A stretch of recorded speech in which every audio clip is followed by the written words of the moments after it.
Hello, everyone. This is episode 96 of the very extremely out-of-date Strip Poker Night at the Inventory podcast. I am your host, spnanon, here with my returning co-host. My main account is a Nord, as well as our very secretive, very private guest, Insiduani, who was brought on for a very special reason. He did make characters for this game. He did not make any characters or any content necessarily that we will be talking about in this episode, but he is very relevant, actually, for the very reason that we are so out of date. We were not extremely terribly out of date until about a week ago, when various characters from the 2024 Summer Masquerade event finally started dropping.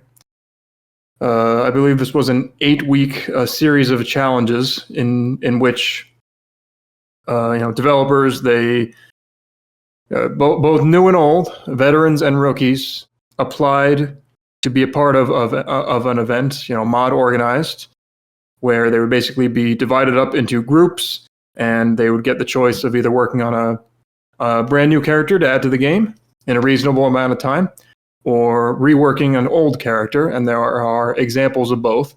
And the masks came off, the projects were revealed, they were talked about, I believe, episode 94. We went through all the list of all the projects that were going on. Some have met different fates than others, but some have made it to the game at this point. We won't be talking about any of those today. We're going to get to them next time. But we have other content to cover as well. And Insiduani is our esteemed guest because he was the main planner, the main. He's the one who really got this whole thing off the ground. It wasn't the mods. He worked very closely with the mods. So we will have him briefly in a bit talk exactly about his role in the Masquerade event, how it unfolded, how he organized it in the first place. But it is very much his baby. And he volunteered to be on the podcast. He requested specifically, which is very strange to get in my DMs. Normally, I ask people to come on, but he was one of the few that actually reached out and asked, which is very strange for a number of reasons. Not only because it's unusual, but because Insiduani is rather infamous in the server for joining voice chat and then never talking. Mm-hmm. Hello, my name is Insiduani, as many people know. Oh my god, he spoke. Holy fuck. This is a tremendous day. Don't get too excited. This is not his normal voice. He is using a voice changer. He lives halfway across the world in Hong Kong. He's not even in his home. He went to a hotel room with wolverines and badgers that he had to quiet down to do this. And he's using a free online voice changer. Hear this voice fall from my lips in despair. He's not the first. Arndress has used a voice changer. Napsu has used text-to-speech. Me, I just live my life on the free and easy, and the FBI can come get me if they want to. Yeah, I don't know if his government is silencing him or what, but he is here, speaking in some capacity. So Insiduani, please introduce yourself. What have you made for this game? And we'll let you talk about the Masquerade a bit later. But what have you actually worked on for this game? As I said earlier, I am Insiduani. I've been here for about 2 years. I'm the sole dev of the Queen of Hatred from Lobotomy Corporation. I helped pose Sweetheart from Amori with Onbro and Saltmine. I'm also the one who was in charge of setting up, organizing, and running the recent 2024 Masquerade. I say that, but in reality, just sat there yelling at everyone while the dev mods did all the work, because I didn't have the server footage necessary for running the event. Yeah, that's about it. I have a lot of secrecy, but I guess I'm breaking it now. It's all right. We're just happy to have you on and to put at least some voice to the name. You don't have a ton of projects to your name, but I've been impressed with pretty much every one of them. I think you do. You're one of those quieter guys who very subtly in the background do some really nice work, and I'm always excited to see what you're working on. I'm here as well, as always, as is Nord. And it is, in fact, the host Shilling corner. I'll let Nord start off. This is just a brief little snippet at the beginning of most episodes where we show whatever we're working on, in case it's not on the agenda proper. Nord, what would you like to show? I would like to shill the fact that I have gotten another character onto testing, as I've made plainly obvious the last episodes. We'll get to him. We'll get to him in due time. I'm still in the middle of wrapping up Rose. Only 1 or 2 updates to go, and she'll be ready for mod QA. In general, I've enjoyed watching the Masquerade unfold. I've been trying to me and some other mods have been trying to offer help to some of the teams that are currently having a bit of trouble getting to the last, the last few steps before testing done. In general, I'm also currently thinking of plans for. I'm always thinking of new things to add to my existing characters. Lots of banter, maybe even an epilogue or 2 that are in the concept stages still. We'll just have to see how things shake out. Not much else for me this week. I added a second dual forfeit between Meia and Jura. If you weren't aware, for basically as long as they've been in the game themselves, they've had a dual forfeit, specifically if Jura loses completely and is completely, she's finished, she's out, she's in her last stage, and then Meia loses the game. Jura and now Barnett will go over and assist Meia. She'll those two will help her out and basically finger her and all that good stuff. It's old. There's a lot of old lines on it. I felt I kind of made it back then because I didn't want to make like a dual epilogue with them or anything like that, but I wanted to make some kind of saucy reward for playing with both of them.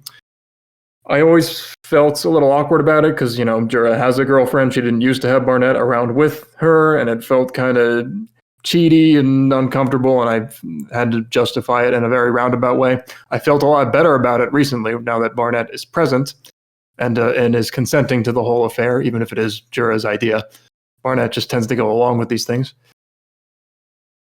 But now it felt kind of asymmetrical, so I decided to implement the alternative, the opposite. So now if Meia loses and is completely out, by the time Jura has to start masturbating, they will do the opposite.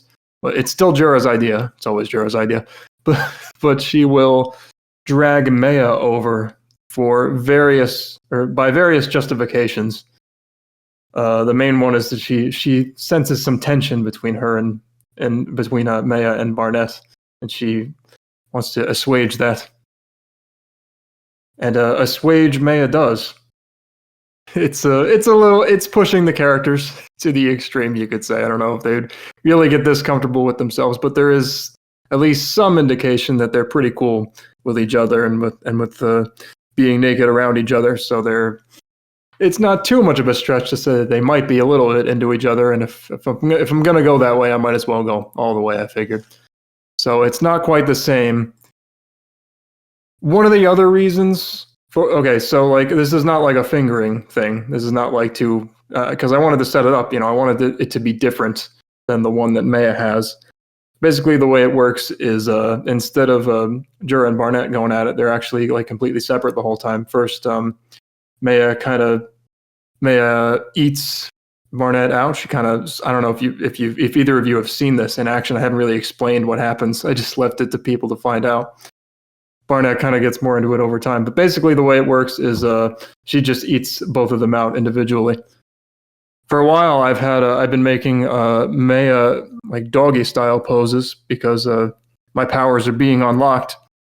And I thought it was kind of a shame because they only, I really like this angle, but for now it only appears in her masturbation stage, and sort of rarely at that. So I was thinking, what's a means to like get more mileage out of this kind of rare pose? It's like, well, how about she just kneels down and eats them out, and she just sticks her ass out in front of you the whole time, more or less. So yeah, there is technically someone masturbating the whole time because whoever is not getting eaten out does masturbate for themselves and sort of watch on. But yeah, because you can't see them very well, at least not the one who's being eaten out. That's sort of like that's sort of what you get instead, is just Meia sticking her ass directly in your face. Can you tell what I'm a big fan of? No, I could never have guessed. It looks It's very impressive from an art standpoint. From a technical level, did you make use of any of the new like forfeit features, like being able to change their timers or their heavy state, like just to make it a bit more like easy to control, or change what sort of dialogue other characters would have towards it? I mean, not really. I could certainly do that with recommendations, but people haven't talked about it very much since it dropped. I haven't even seen any like posts about it, but beyond the one I made. So, I mean, it's pretty rare. I don't think it's something that will or should happen all the time. I hope that neither of these show up too much now that it's symmetrical. I hope that, every time you play a game with both of them, one of these doesn't end up happening, because I don't want it to, again, it's a bit of a stretch. I don't want it to feel like the definitive experience. It's just a fun bonus if it ends up very lopsided. Actually, on this note, I've thought of something else I can shill. Character settings. The character settings requirements have been reduced. Now, what the hell are character settings? Good question. Basically, once your character's on the main roster and you meet a certain line count requirement, you're able to have character settings which you basically allow the player to toggle markers, which are like our name for variables, and they can toggle these from the character select screen as if they were selecting a costume for the character. Now, before I made the push to get the requirements lowered, the requirements were so drastically high that literally only 2 characters in the game made use of this feature. One of them was Nami, who let you toggle her New Game Plus mode on or off, and the other one is one I did as a proof of concept for other developers with where you can enable or disable his dual forfeit with Mari Setogaya, the Big Suck. Now, exactly, the Big Suck. That also lets you have any sort of conditions you want for letting the character setting actually appear. So, with regards to and Mari, it actually lets you see if you have them set up correctly to do the dual forfeit in the first place. Now, only has 2,100 lines, and so he has a total allowed settings count of 3. So that basically makes use of the only real setting he's allowed to have. But with Meia, you're allowed 47 settings. So what you could do is, after the player has already seen it once, or has unlocked a certain collectible from either Meia or Jura, you could let the player toggle it as like a guaranteed thing or not, or like guaranteed insofar as like, if the conditions align, this will happen. Isn't that already how it works? Well, it would make it more obvious to players if the conditions are right for it to happen. It would highlight the visibility of Meia and Jura having dual forfeits, plural, because currently dual forfeits are in a weird place where, like, in the community everyone talks about them, but there's no real way to highlight them. And so players constantly ask on the subreddit, like once a week, does anyone have a list of all of them? I mean, I don't really highlight this. I just figure, it's obvious enough that, it's a likely pairing in the first place. So I don't feel the need to highlight it with collectibles or anything. And again, it's a little indulgence on my part. I don't feel like casting too big of a spotlight on it. It's just a fun little thing that tickled me. It's like, well, I really like Meia to stick her ass in my face for an extended period of time. What kind of excuse can I make for it?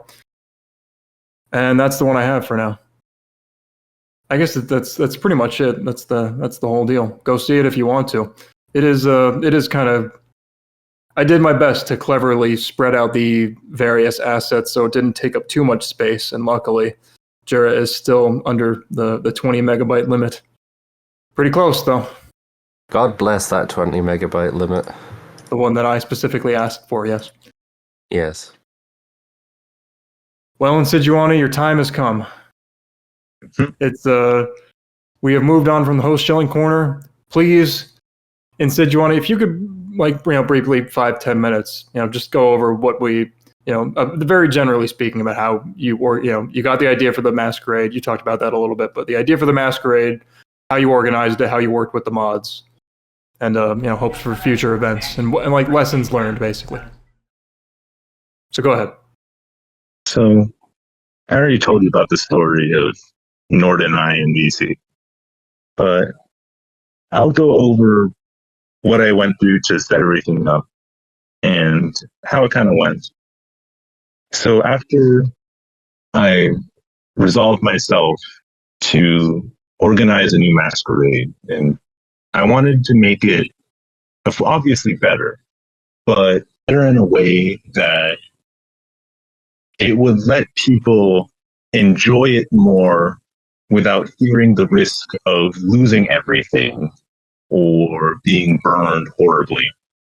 I wanted to focus on the people, because while the projects are nice and they're definitely an easy way to gauge the success, the end result, I think the better people feel about how it went, the more likely they are to continue.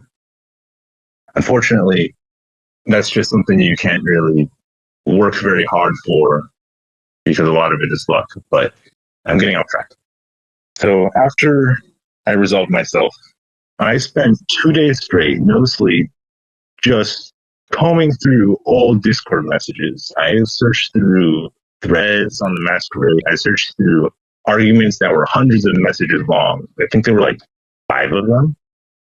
Just combing through as much information as possible from then to the 2021 Masquerade. And I even dipped my toes into that one a bit. I read through a bunch of the channels. I tried to find as many testimonies as I could, but I didn't have access to the actual team channels. I don't even know if they still exist. So I didn't know exactly what went down.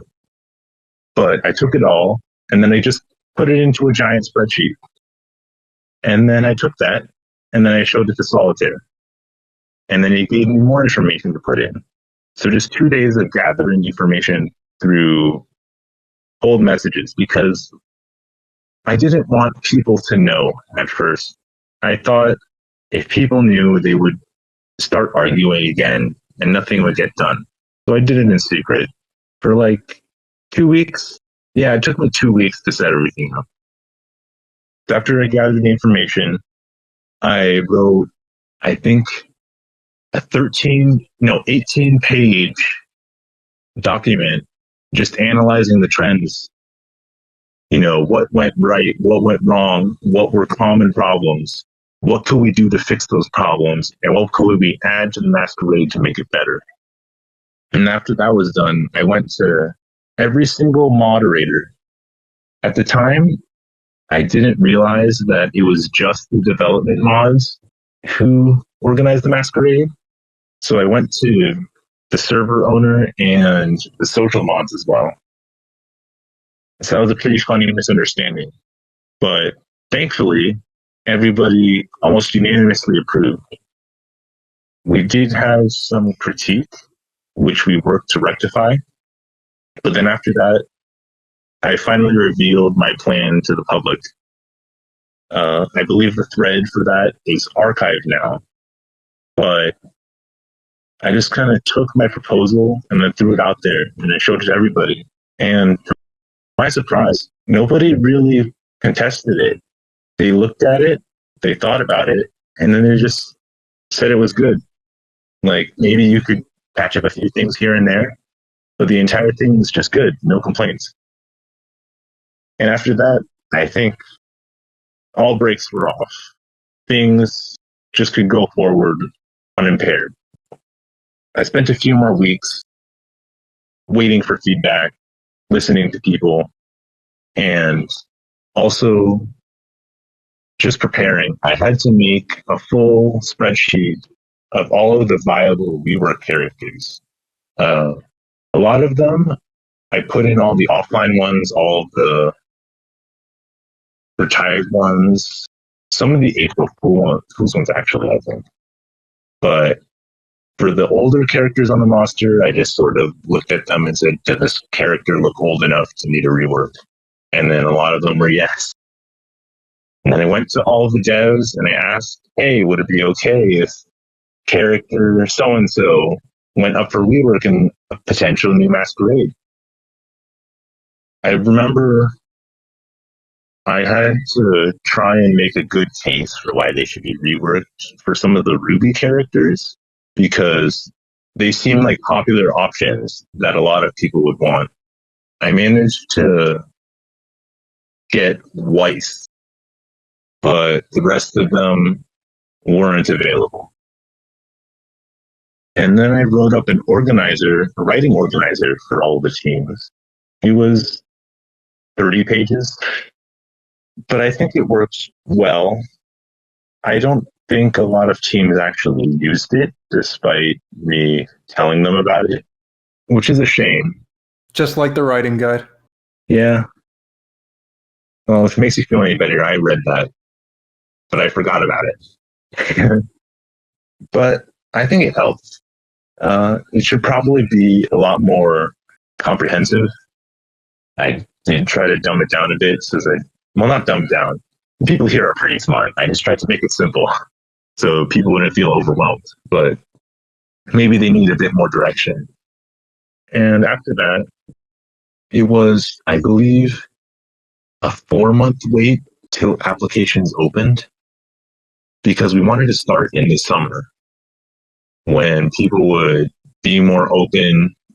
They wouldn't have to be crunching. They wouldn't have school, and they would have enough free time that any disturbances wouldn't completely impair their ability to contribute.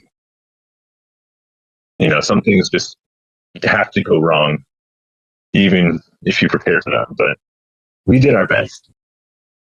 And then, it was just 4 long months of waiting for when I could finally post applications. I ended up posting them a month early because I wanted to give as much time as possible for people to fill it in at the expense of some hype. But I think that was definitely a good idea. And then a month later, we had 60 people sign up.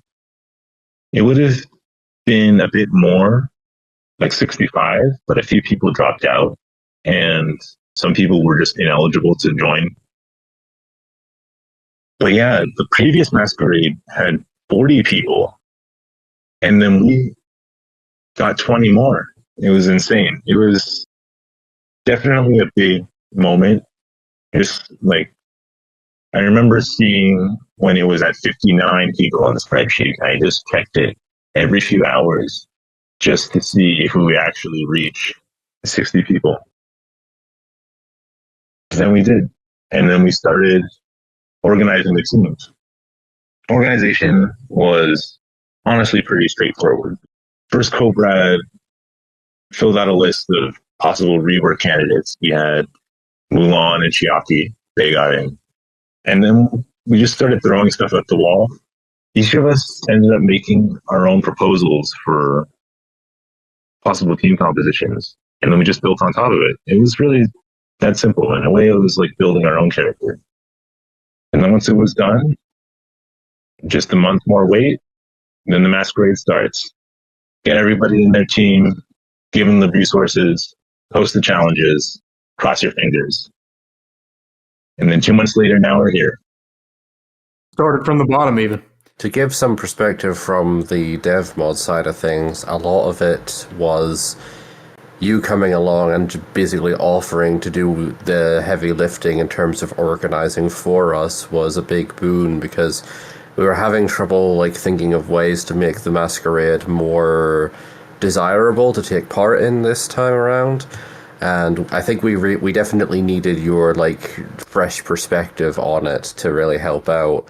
And doing the heavy the front loading of the organization and coming up with new ways to do it was definitely a big help. And all of us mods chipped in with different ways of organizing all of the different candidates that had applied for it, coming up with different organizations of, okay, what if we do this, and we had to come up with rules for how many like how many veterans at a minimum does a team need? How many newcomers at a maximum can a team have? And we did our best to try and organize everything, but obviously life gets in the way of no matter how much time you give or how much you try to like make a team disaster proof. And it's especially like tempting fate in a very sort of Greek tragedy sort of way to put all the people that have notorious like computer issues into a team that they then call themselves team development hell. So things like that, who's really to blame? I'm going to be honest, I didn't know about their computer issues. I don't know a lot about the great tragedies. I just know about the greats. Before we move on, what would you say are our lessons for next Masquerade, perhaps 2026? What's something you do different? Well, first off, I'm not making it longer than 2 months. This amount of time, some people were asking for more time, but no. And also, I guess the big lesson here is, what can I say that doesn't sound megalomaniacal? What can you say? You wrote 8 pages of notes. Well, yeah. You should know it. But talk to people, because that's the transfer of ideas. It's the connection of the soul and mind.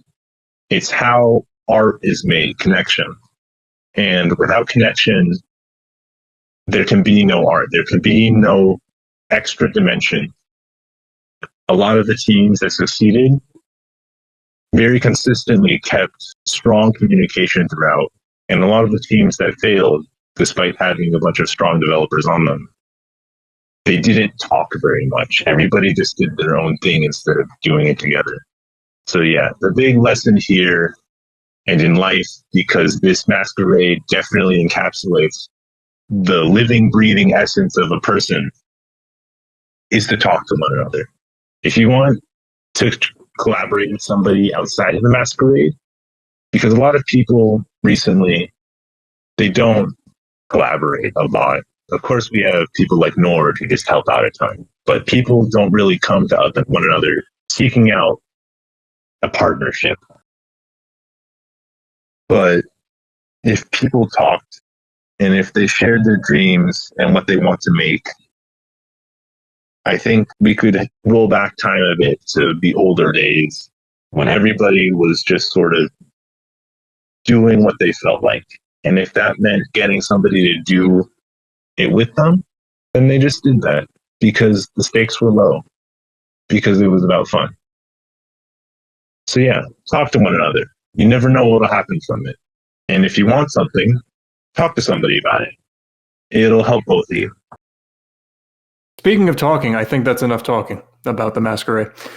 So, I know, speaking of communication, would you like to personally communicate with the devs? I highly recommend it, and you can do it in the annual character feedback poll, which should be linked in the description.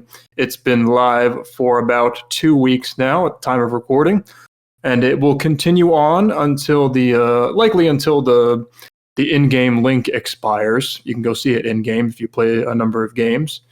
And that'll be around the end of September. So this is an annual poll that I run, inherited from Vidal's dev. He had the first idea. I've done it ever since. And it basically lists all the characters in a random order, and you can give totally anonymous, multiple responses even if you want, but a totally anonymous feedback to each and every character that you choose. All optional. You can skip whatever you want. But it's a great event, and even though most of them are just like dumb or spam or like add epilogue or whatever, lesbian sex epilogue, or 4 out of 10 with no explanation, we all look for the diamonds in the rough, and we all look forward as devs to reading, people just reach out of nowhere and say, hey, I really appreciate the work on this character that you do. I really like them. It goes a long way because this can sometimes feel very thankless. I'm sure you two can agree as well. So yeah, go fill that out if you haven't. Go check out the responses, please. Each and every one of them is a time capsule because it only comes once a year, just like Christmas. Nord and Sid, anything to say on the feedback poll? Speaking of feedback polls, there is actually a Masquerade feedback poll for all the people who participated. It's posted in your character channels, and I highly recommend you fill it out if you haven't already, because we can't make it any better if we don't know what went wrong or what went good. Do you have anything to say about the feedback poll, Nord? You get the usual mix of people that just copy and paste the same thing to every response, leading to things of saying like, I've never played with her, even if it's a male character. Some weird ones that are like, I don't play with characters in testing, which is like, cool, why did you bother saying anything then? But the real joy of the feedback poll is that you do get a chance for people to like really spill how much they adore your character in a way that they might not, feel like they should do just in public, if you get me. Like, with some of my characters in particular, like Zeke and Pandoria, I get a lot of praise for them. And of course the I've never played with her comment, which I have to assume in that instance means Pandoria. But in general, I love the feedback poll, and it being a rare occurrence means like you build up things to say over the year between it. You know who's a character that gets a lot of feedback? Mari Setogaya. One of the absolute biggest, most popular game or characters that this game has to offer. Go figure, hentai character, hentai game. My man's has pretty much for her entire run just foisted content upon her. Alt skin after alt skin, thousands and thousands alliance. One thing she never had actually was an epilogue, and now she does. This is a male player epilogue, quite extensive.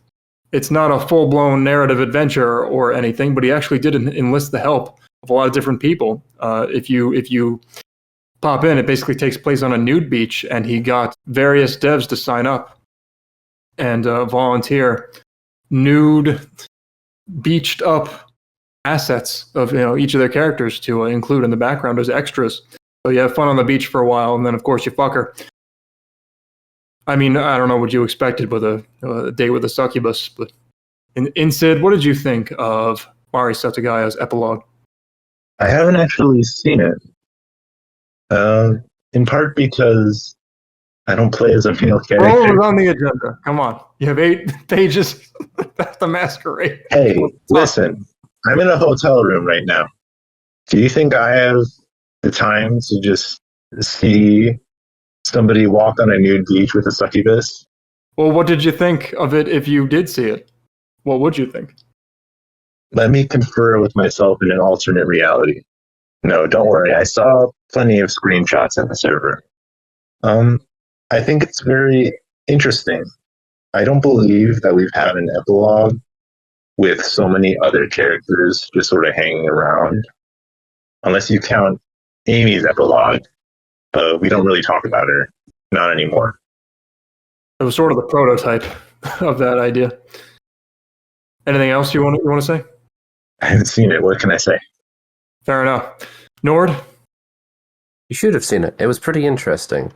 My man's referred to me a lot for advice on how to approach the idea of putting in cameos, and the solution was everyone was given a chance to slot their character in for specific scenes.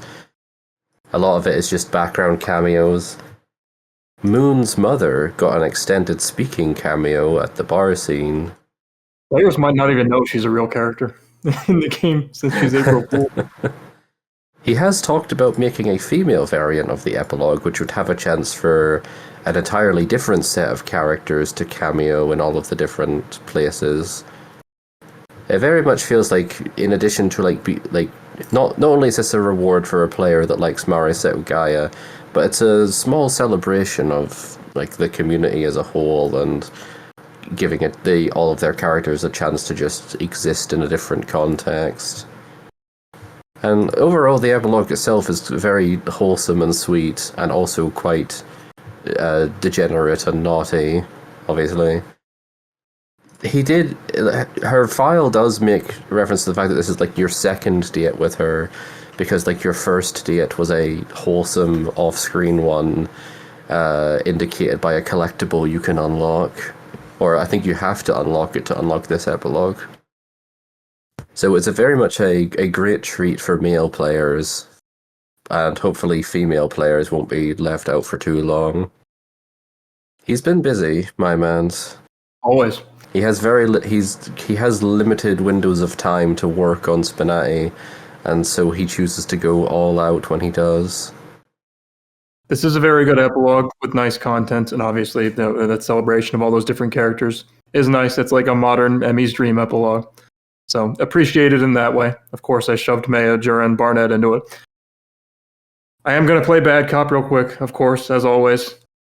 I thought there was a lot of unnecessary narration. Kind of like what I said about Nami's. I think there was a lot of times where like a text box comes up where like it narrates something that you see happen or could very easily just infer happened.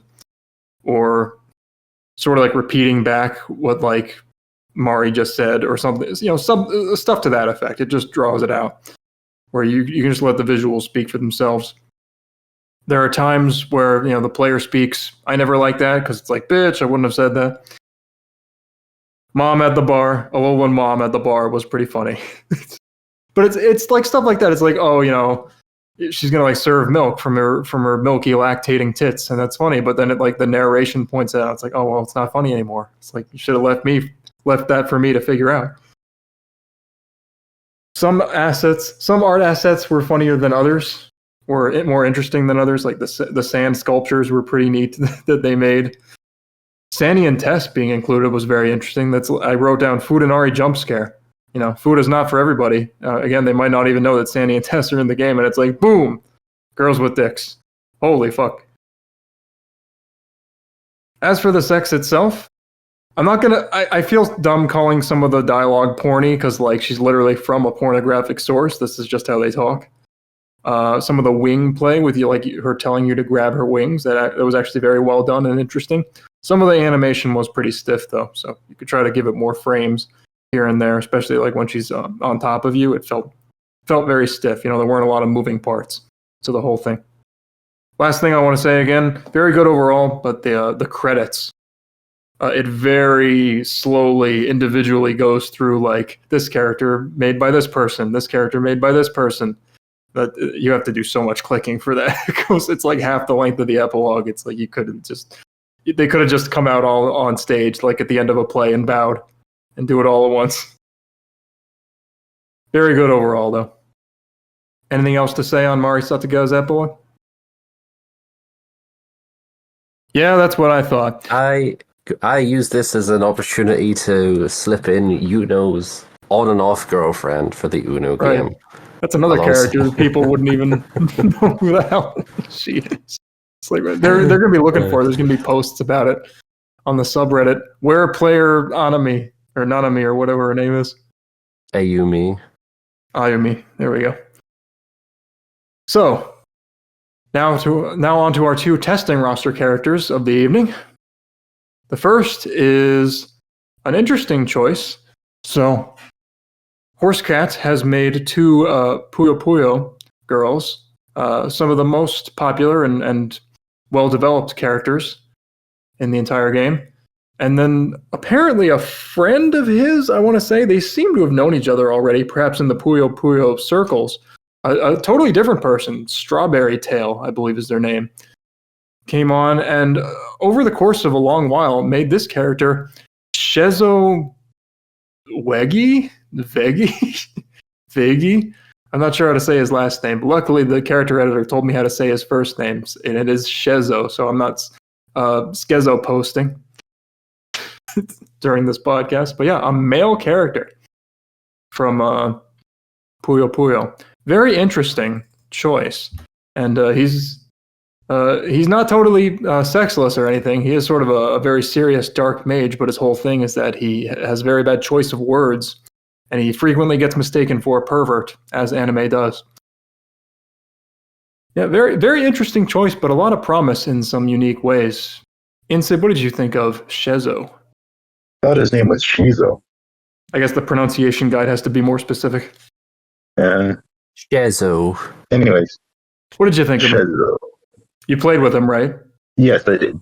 Okay. I did manage to make time for that. 2 out of 3 ain't bad. He's very cute. I like him.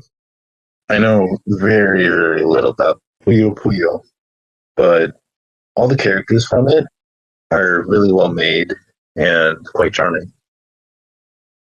I think for a newbie dev, the cape and sword are a really impressive touch. The cape, it has a bunch of different states it billows around, and the sword is actually transparent. I don't know if that's something in relation to his lore, but I think it's just a cool little thing. Yeah, that's the thing. It's supposed to be. It's a crystal sword. Okay. A lightsaber? I read in his description about his euphemisms, and throughout the game I played with him, I think they're very humorous. He didn't do them very often. Most of it was initially during the game start, and then every once in a while when somebody else was stripping. But they happen so sparsely that I didn't find them annoying. For some critique, I do think his torso and his posing, it should be rotated differently in as many poses as possible. A lot of his poses have him standing straight up, and I didn't see him in any of his poses leaning to his right. His chest does move up and down enough, it doesn't get uncanny, but it could make his posing more dynamic and make him feel more fluid if you sort of twist it around a bit. A quick check on his pose usage to try and give him as much variation as possible is also always a good thing to do.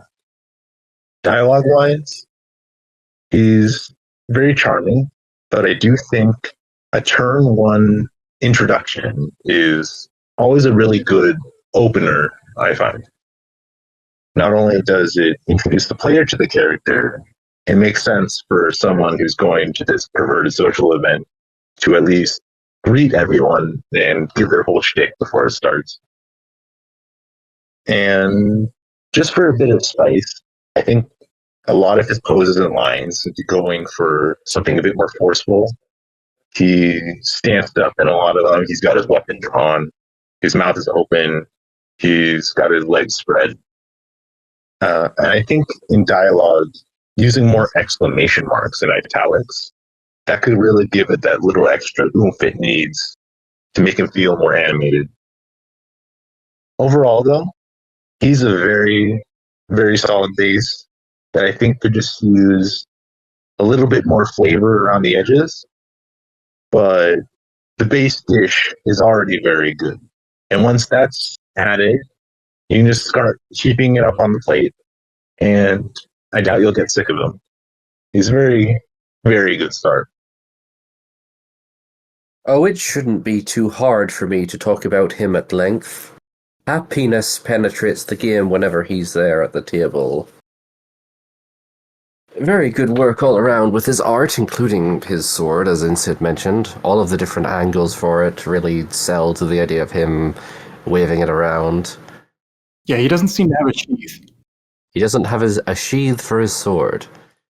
I was given the rundown of why he has a scar around his neck in Maru Monogatari 2, a dungeon crawler that started the series that evolved into Puyo Puyo, or maybe it crossed over with.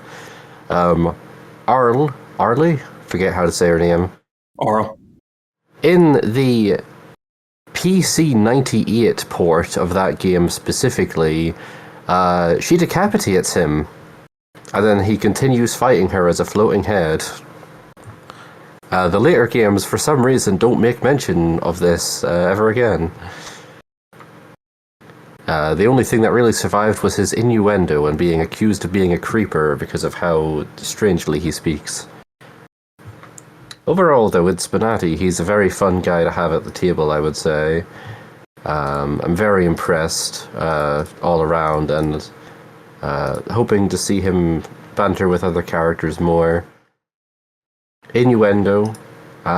Strawberry is always on the lookout to pilfer some innuendo that other people say just in general chat, or making jokes at his expense.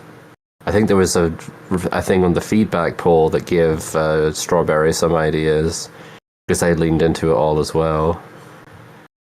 If I had to give critique, I'd say there's not much for me to critique. I just think he needs a little bit more, and a lot of that comes from like refining the earlier lines that were written, like in terms of like development. He needs a spit shine. Yeah, he needs a bit of he needs a bit of polish, but what's there is a good foundation, a good, solid, rock hard foundation, if you will. I did not know what to make of this project for the long while he was a work in progress. You know, he seemed, I mean, not destined to fail, but destined to never really be popular or noteworthy, because, you know, it's like Puyo Puyo was already kind of obscure in the West. A lot of games haven't been released here, and he's a male character made by, you know, someone new, so that's enough of a struggle in the first place. But Strawberry Tale has really put their full effort into this, you know, the nice perspective on everything on the art. And, you know, even if he's not as detailed and as custom as Ringo and Arl, I think he stands with them well enough. And once I learned about his whole double entendre thing, then it became a lot more interesting. It's a very unique character concept, actually. That kind of gives him a niche. It's interesting and not the easiest thing in the world to write. You know, he's very focused, he's very determined, and business and, you know, pragmatic minded. But the thing with that is, you know, in order to be mistaken as a pervert, you have to not literally be a pervert, and he's in a very perverted setting. So I'm not sure how exactly to walk that tightrope. I definitely think he could use more double entendres, especially in you know, his overall conversation. You know, focus on strips and on targets and on, like, you know, idle hand lines, because that's the thing. You can't make much of a joke when someone is literally masturbating in front of you. I think once he gets more targets, he can go a lot further with that, because he has someone to bounce off of. He has exact wording that he can play off of.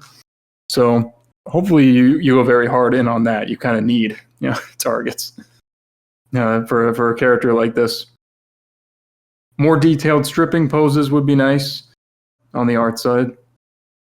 A lot of his lines were kind of long-winded. They kind of felt like lore dumps, you know, some who asked type of stuff. Again, you put that a lot on like his strips and things, or just in generic lines in general. Again, it's the kind of thing, it's hard to tell new writers to wait on that and to wait for targets to really get into the nitty-gritty. But I'm starting to say that, you know, allude, don't explain. Get people interested. Don't throw too much information at them at once. Just sort of talk about it on the fringe. But yeah, I think he shows a lot of promise. Oh yeah, I also put good masturbation hand. Fondles his balls. Very good to see. He shows attention to his balls. It's good. This guy's he knows what's up. Any final thoughts on Schezo, not Schezo? In response to your comment about writing the line, as somebody who wrote a character who very obviously tiptoes across the ropes, I think the best advice that I can give for that sort of thing is don't worry about it, because the more you worry about crossing that line, the closer it's going to feel. You just really got to close your eyes and ride the razor's edge. Really, really grind on it, because fear is the mind killer. And even if you step over it, people are going to notice a lot more than if you don't do enough. So yeah, be crazy, go insane, because that's fun. Speaking of crossing the line, our last character for the evening is one that may do it for some people. That's not an indictment of her. I'm just saying, if Schezo, you know, a male character, is not for everyone, I would also say that of Glamrock Chica, or Chica, also known as Chica Chicken, from Five Nights at Freddy's Security Breach, our final testing roster character. Now, you may be wondering who exactly would be possessed to add an animatronic kids pizza entertainer robot to the game, Chica Chicken, and I'll tell you who. The guy who also made the original Chica Chicken for the game, who I don't think ever made it to the main roster, but he did make her all the way back in 2017, I believe. Blue Coin. Yet another effort by him. So this is a glitz and glamored up Glamrock Chica. The original looks kind of dowdy now, doesn't she? Kind of frumpy in comparison, but this is like an 80s rocker version of her. Still a robot. I don't think possessed and murderous kids. I don't know. I only have familiarity with the first one, really. Five Nights at Freddy's is kind of after my time. But no, I can explain this. So okay. with FNAF Security Breach, they've just entirely abandoned the idea of the animatronics have basic like AI, but they're evil because they're possessed. No, this is straight up like Fazbear Entertainment has made truly sentient AI so that they can like replace all of the living staff with unpaid robotic staff. Topical. Like the only human character working for the Pizzaplex is Vanessa, the security guard. Glamrock Chica is her own character, and she does spend most of the game antagonizing you and trying to get you and jump scare you. But she has a much more like defined personality now that Blue Coin was able to draw from, and I think he made her design work. But I'll go more in depth on that when it's my turn. Are they evil still? To a degree. Evil in that they are programmed to find you, the protagonist. But they're in another way, they're just doing their job of trying to make sure no one has broken in. I would dismiss this as like, whatever, Five Nights at Freddy's 1 came out when I was in high school. I don't know anything about this, but I'm pretty sure both Nord and Blue Coin and I are pretty much all the same age, so I guess it's just on me. And Sid, what are your thoughts? There's a bit of humor there in the fact that instead of reworking the old Chica, they made just an entirely flashier new one. It's a bit of a parallel with the game. Just something funny.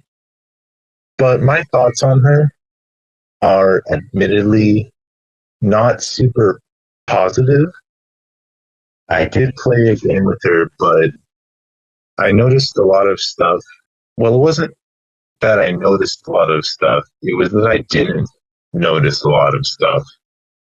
I haven't played any FNAF games, so I don't really have a predisposition to the franchise. But let me start from the top. So, starting off with her appearance, I definitely think it's one of the stronger points of her. She does look nice. The beak, the feet, the rocker hairstyle, all the bright colors, they really make her stand out. Undoubtedly. There's also the pattern on the leg warmers. I think that's what they're called. All of it's a nice touch. But I think her appearance is really the most standout thing about her. Just so I can get my thoughts in a more readable order. There's two separate appeals, I think, that most people will go to her looking for. And those are as a horror mascot character and as a robot. And I don't really feel like she meets either of those criteria in a satisfying way. So starting off with her appeal to horror fans, I don't think she's very scary or subversive. And I think that's because Blue Coin wrote her as if she wasn't in a horror scenario, which makes sense, obviously. SPNatI is a more friendly game than most people would expect a horror character to be in.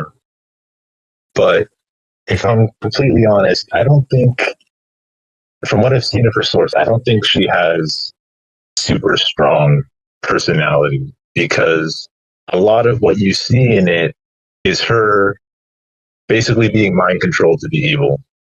You don't see a lot of her when she's normal. And as a result, she has a fairly weak personality in her source. So what people will want from her, they won't want her source personality because there isn't a lot. They'll want her because she's a chicken horror monster. But her SPNatI iteration, it doesn't feel like she is a chicken horror monster. She's very friendly, she's very upbeat, but I don't sense a lot below or beside that. She isn't making creepy comments. She's not, sort of getting closer to snapping. She's not doing anything horrifying, or at least alluding to it. And without a good personal identity to fall back on, she sort of has to use that FNAF horror identity, but she doesn't really. What she does instead is she mentions a lot of names from her source, but that feels more like she's trying to remind you she's from FNAF than actually trying to act like it. That's actually something I notice with a lot of Blue Coin's characters that aren't OCs, like Solar Flare, his last character. Solar Flare wasn't a Blue Coin character. Wait, she wasn't? No, that was Carbol. Oh. He didn't make every non-human character, okay? Yeah, I'm so sorry. He doesn't hold the monopoly on strange anthropomorphizations. Okay, well, there goes an entire page of writing. Okay, well, forget Solar Flare. Back to Chica. I do want to interject, because I don't think people who as someone who is cursed with being interested in the FNAF series, not even ironically, I don't think people that play with her and see her current personality would be disappointed per se. People don't like these characters because, well, you either like the series for the horror aspects, but you like the characters for their non-horror aspects, if you get me. Chica, she spends the most of the game chasing after you, but you get a sense of her personality from, pre-recorded messages and glimpses into, what is she like during the daytime when she is, an actual entertainer character.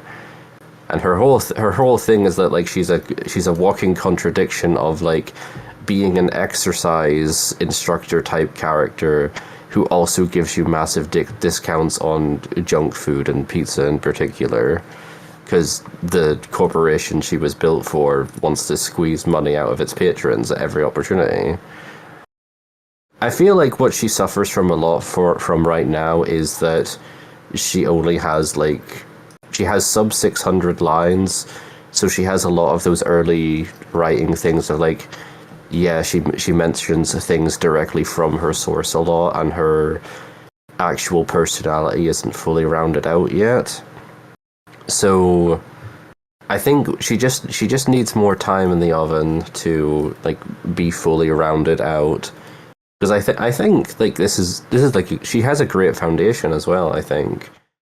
And that's just in terms of dialogue. I don't think anyone's going to play SPNatI and pick Glamrock Chica and expect she's going to have all of her parts fall off and she'll go into her disgusting ruined state where she's lost her voice box and only communicates through static now. I don't think anyone would want or expect that, except for maybe as an April Fool's ruin costume. So I think the foundation is definitely there, and the art is definitely doing a lot of heavy lifting right now. Or, well, it sort of is, because the dialogue, isn't fully realized, but I do think the dialogue has something to go off of. Blue Coin just has to stick with it. And I'd be excited to see where that goes. Yeah, I'm surprised. This is a bit of role reversal, because I've been pretty critical of Blue Coin's last few characters that we've talked about on the podcast, but I had an overall pretty positive impression of Chica when I played her. You know, she's not perfect, but I think she had a lot of good points. You know, she has a generally positive, upbeat presence. She may be hungry. That's the first thing I wrote. She has a good like food motif talking about pizza. I like pizza. Who doesn't? She could stand to talk a little bit more about fitness. I know you mentioned that funny contradiction, and that's something you can get into, of course. And yeah, she talked a lot about food, not enough about fitness. I think you could try to stretch her both ways in that regard. The main thing with her dialogue, I think, is that she was still talking about kids now and then. You know, she's a kids entertainer, and I think you got to find a way to sort of adultify the premise. You know, because now I don't know. I didn't really learn what she was doing there in a porn game. Does she work for the inventory or what? But she's working with adults here. I don't want to hear about kids while I'm jerking off. So definitely steer away from that. You know, you could maybe try to do like a Dave and Buster's angle, you know, where it's just adults playing games and getting drunk or whatever and eating pizza. I don't exactly know where to take that, but she's got good stuff, you know, but try to adultify it in some way. Try to give me some impression of what she's doing there. I mean, even when she started masturbating, I don't know why she's built to masturbate. I don't know what the fluid is between her legs, if she has a dispenser of vaginal fluid. You could do a little more with the robot thing, maybe add some sparks, I don't know. And add some more detailed strip poses as well. I said that for Schezo, and same is true here. I think she did a lot of just like reaching for her clothes and then they disappear. So do a little bit more with the whole robot thing. But I was surprised. I was impressed with like the posing. It felt kind of natural in a way. Obviously, it's not a one-to-one adaptation of the source material and its art style, but I think she felt pretty natural enough. Almost a little too natural. You can sometimes forget she's a robot. You might just seem like a woman in a costume or whatever. Maybe that's the idea. But yeah, overall, like nice positivity. Just maybe the premise is the main thing. I think just make that a little clearer, what she's doing there and how to adapt her to the setting. But yeah, I liked her well enough. Any final thoughts on Glamrock Chica or any of the testing roster characters or Mari Setogaya's epilogue or any of the many Masquerade topics? We covered a lot this time. I have just slotted into Schezo's channel a line suggestion for if he's targeting Glamrock Chica, which is that a giant mechanical cock? So we'll see if Strawberry wants to use that or not. Insid, anything? Oh, that's embarrassing. I guess I've been looking at dev rosters for so long I keep forgetting this too. I do agree that actually almost word for word I had written here that I think her posing is too natural. She doesn't move like a robot. And while she does have a lot of features, she has the kneecap, she has the feet, she has the beak, she has a bunch of lines to show that her torso is segmented. I think she needs to move and act a bit more like a robot so that she can really play into that part of her appeal. It's hard. It's a bit hard to convey mechanical movement when they're static images, though. There's always a way. I think it's a fine art. I think it's a fine artistic liberty for the sake of making the character more interesting to just let them pose like anyone else. Because like it would be awkward if Blue Coin also had to limit her range of motion. Well, I don't think it's about limiting. I think it's about making it so that gravity doesn't affect them as much, or having them stand at that's interesting. odd angles that most people wouldn't comfortably stand at. That's actually a good point. Yeah, she can have like a different center of balance. I think that's good. That's a good point, and I think that's a good point to end on. Thanks for coming on, Insiduani. Thanks for going very much into detail about the Masquerade, and thanks for organizing it in the first place. As always, even if obviously in every Masquerade, not every project is a success, or gets to the end, but some do, and that alone, making content is very nice for the game. So thanks for that. Thanks for explaining the process. Thanks for coming on, Nord. And Go take a break. Drink some water. I'm out of here.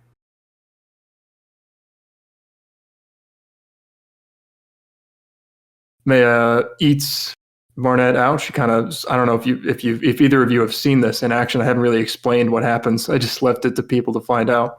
Did either of you see it? I saw the files in the Git update, but I haven't been able to get it to trigger in game. No, I don't play with Meia and very much. Meia, Potato. say it. No. It's I Meia. come on here to talk and you start demanding me to say things. Say it. Is this not already enough This for you? podcast is not continuing until you say your fucking name correctly. Well, time will. I'll stay here till the heat death of the universe if I have to. I'm not joking. Say her fucking name right. Muya. Fuck you. Me. Ah. Actually, what's the proper pronunciation? I forgot. Meia. Meia. Okay. Mamma mia. It's not potato, by the way. It's written in katakana. There's one way to fucking say it. No, there isn't. Yes, there is. Yes. Wait, no, there isn't. This is not ambiguous. This is not English vowels. This is Japanese katakana. Fuck you. Get off this podcast. No. Listen.